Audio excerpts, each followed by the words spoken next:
যখন কোনো বান্দা সূরা ফাতিহার একটা করে আয়াত বলে আলহামদুলিল্লাহি রাব্বিল আলামিন, সঙ্গে সঙ্গে আল্লাহ জবাব দিয়ে বলেন হামিদানি আবদি, বান্দা তুই আমার প্রশংসা করলি।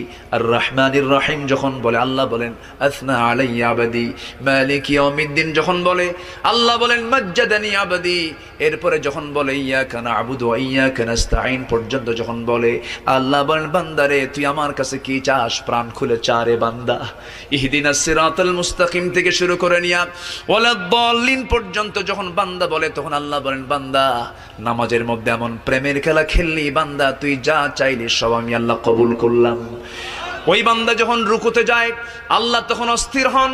ওই বান্দা যখন সিজদায় যাওয়ার জন্য প্রস্তুতি নাই, সমস্ত ফেরেশতাকে ডাক দিয়ে বলেন ও ফেরেশতারা, এই বান্দাগুলো আমাকে দেখলো না, রাসূলকে দেখলো না, কোরআনকে দেখে হাদিসকে বিশ্বাস করে আমাকে খুশি করার জন্য তার সবচেয়ে সম্মানজনক